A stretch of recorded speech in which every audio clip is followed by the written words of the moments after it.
Shalom Bapak Ibu, selamat pagi. Bagaimana kabarnya Bapak Ibu pagi hari ini? Saya berharap Bapak Ibu dalam keadaan baik-baik aja pagi hari ini. Walaupun dalam kondisi yang mungkin masih cukup sulit hari-hari ini, tapi saya percaya penyertaan Tuhan senantiasa ada dalam kehidupan Bapak Ibu sekalian. Dan senang sekali bisa bertemu dengan Bapak Ibu dalam Pastor Message pagi hari ini.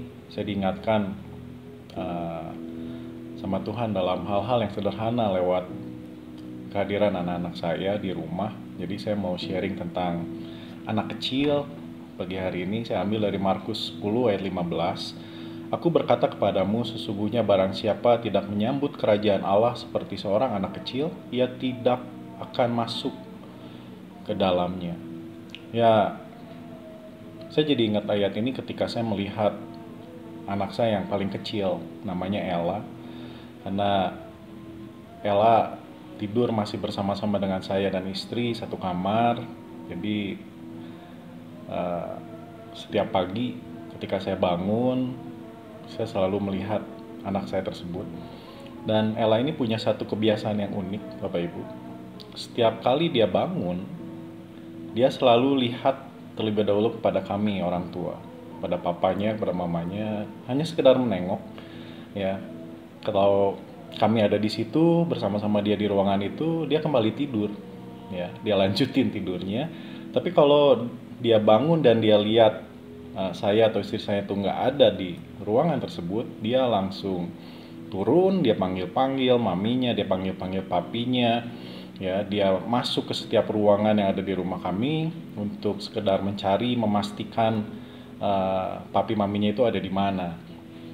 Nah, dari peristiwa yang terjadi setiap hari ini, Tuhan mengingatkan saya bahwa sebenarnya yang Ella cari ini adalah kehadiran orang tuanya yang membawa rasa aman atas dirinya. Dan saya diingatkan hal tersebut.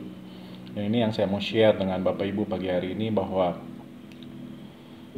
ketika di mana kita menempatkan rasa aman kita hari-hari ini, khususnya dalam kondisi yang mungkin dalam tanda kutip nggak aman hari-hari ini, kurang aman, ataupun dalam keadaan sulit hari-hari ini, di mana kita lebih sering menempatkan rasa aman kita saat ini. Ya, bagi Ella, rasa amannya adalah ketika dia bisa melihat dan menemukan orang tuanya ada di sekitarnya dia dan dia rasa tenang. Tetapi ketika dia tidak melihat dan tidak menemukan orang tuanya itu ada di sekitarnya, dia panik, ya, bahkan dia panggil-panggil, dia cari-cari, ya, sampai orang tuanya itu ketemu. Dan bagi kita saat ini, mungkin kita udah dewasa saat ini, tapi di mana kita menempatkan rasa aman kita saat ini? Apakah di harta kekayaan kita? Apakah di pekerjaan? Atau mungkin status sosial kita membuat kita aman? Ya, ataupun jabatan mungkin yang kita punya hari ini membuat kita aman, atau mungkin kesehatan yang kita miliki hari ini membuat kita miliki rasa aman, ataukah mungkin rasa aman kita ini kita taruh di dalam kehadiran Tuhan yang senantiasa kita rasakan setiap hari. Itu semuanya memang pilihan kita Bapak Ibu, tapi saya mau mengajak Bapak Ibu semua untuk memastikan bahwa satu-satunya yang tinggal tetap itu adalah kehadiran Tuhan dalam kehidupan kita. Semua itu akan bisa lenyap, semua itu bisa berlalu begitu aja. Ya, harta kekayaan bisa habis, status sosial bisa berubah, kesehatan pun bisa menurun, ya, pekerjaan bisa berganti, jabatan pun bisa berubah. Ya, kalau kita menempatkan rasa aman tersebut di area-area yang tidak tetap seperti itu, kemungkinan besar ketika area-area tersebut diguncang, kemungkinan kita akan memiliki rasa yang tidak aman dalam menjalani kehidupan kita ini. Oleh karena itu, saya belajar dari firman di Markus ini bahwa seorang anak kecil ini dia punya kebergantungan yang luar biasa kepada orang tuanya, sehingga ketika kehadiran orang tuanya itu ada dirasakan oleh dia, dia punya rasa aman. Ya, ketika seorang anak kecil punya sikap seperti orang anak kecil ini, punya kebergantungan akan Tuhan dalam kehidupannya, sehingga merasakan kehadiran Tuhan cukup baginya, karena itu yang membuat dia memiliki keamanan dalam menjalankan kehidupannya. Oleh karena itu mungkin saat ini jika kita sedang mengalami banyak kondisi-kondisi yang rasanya tidak aman, ya kita nggak tahu ke depan akan terjadi apa, suatu yang tidak pasti dan sebagainya, tentunya kita harus dengan bijaksana mengelola rasa aman kita saat ini, karena yang saya tahu rasa tidak aman ini bisa menyebabkan sesuatu yang lebih buruk lagi. Insecure kills all that is beautiful. Rasa tidak aman ini membunuh segala sesuatu yang baik, Bapak Ibu. Oleh karena itu kalau kita nggak bisa mengelola di mana kita menempatkan rasa aman kita ini, ketika kita memiliki rasa yang tidak aman akan sesuatu, itu akan membunuh segala sesuatu yang baik yang sebenarnya Bapak Ibu sudah miliki saat ini. Sehingga semua yang baik itu kita nggak lihat. Sehingga semua yang baik itu kita rasanya kita nggak punya semua itu. Padahal sebenarnya ada. Tetapi semua itu dibunuh. Rasanya nggak punya karena kita punya rasa yang nggak aman. Karena kita salah mengelola atau salah menempatkan rasa aman kita. Karena itu bagaimana kita mengelola rasa aman kita? Yang pertama, bangunkan rohani kita. Bangunkan iman dan pikiran kita. Kalau kita punya rasa yang gak aman, itu adalah alert atau tanda bahwa sebenarnya rohani kita ini mungkin sedang tertidur. Sehingga kita perlu bangunkan iman kita, bangunkan pikiran kita supaya jangan sampai rohani kita ini tertidur. Kembalikan mindset kita bahwa rasa aman kita ini hanya ada di dalam Tuhan.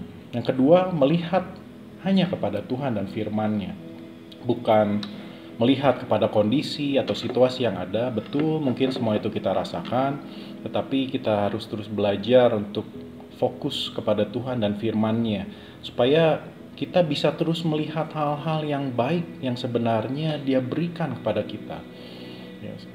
Ketika kita melihat hal-hal yang buruk, ketika kita hanya fokus pada apa yang kondisi yang terjadi yang menekan kita saat ini, tanpa sadar itu akan mengeluarkan rasa yang tidak aman kepada setiap kita, dan itu akan membunuh semua hal baik yang sebenarnya Tuhan sudah beri atas kita sampai hari ini.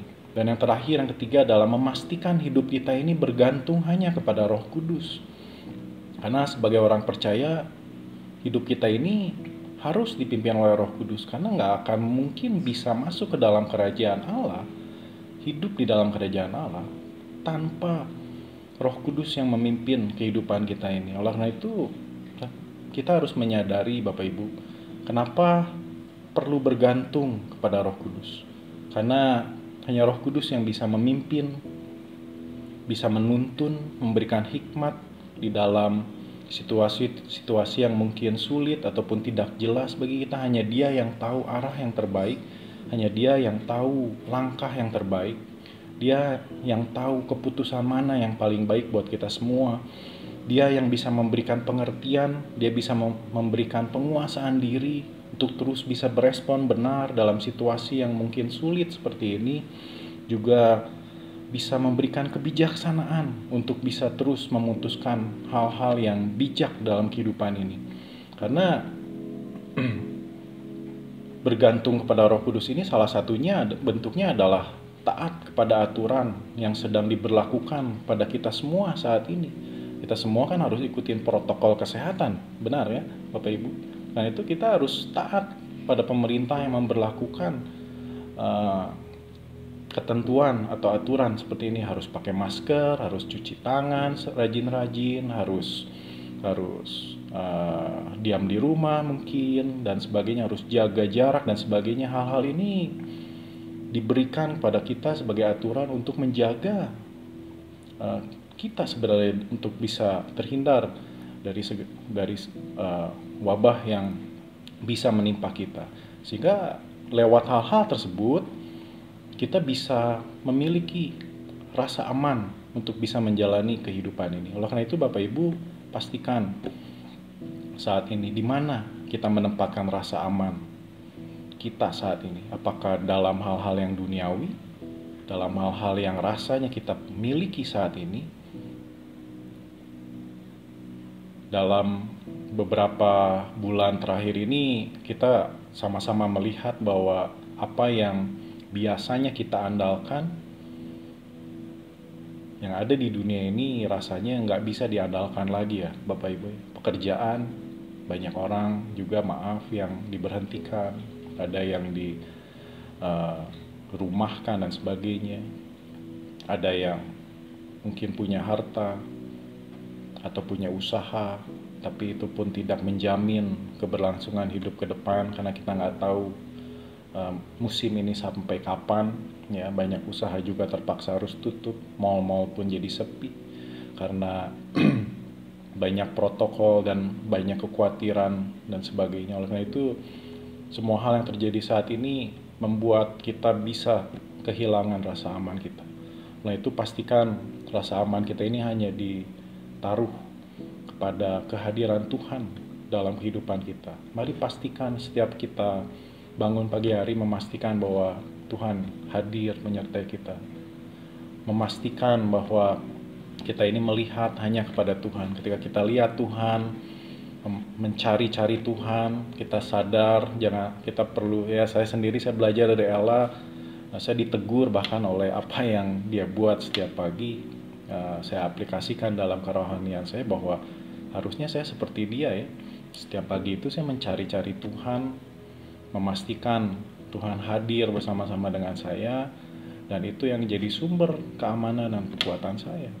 Ya, saya berharap sharing singkat ini bisa jadi berkat buat Bapak Ibu. Bapak Ibu nggak perlu takut. Ya, pastikan saja bangunkan rohani kita, iman kita, pikiran kita, dan melihat fokus hanya kepada Tuhan dan firman-Nya. Pastikan hidup kita ini sepadan dengan firman-Nya. Dan yang terakhir, memastikan bahwa hidup kita ini bergantung hanya kepada Roh Kudus. Karena hidup ini bukan karena kita hebat, bukan karena kita punya segala sesuatu, karena segala sesuatu datang dari Dia. Nah, itu sudah seharusnya hidup kita ini dipimpin oleh Roh Kudus, karena Dialah yang sumber damai sejahtera dan ketenangan bagi kita semua. Terima kasih Bapak Ibu, Tuhan memberkati.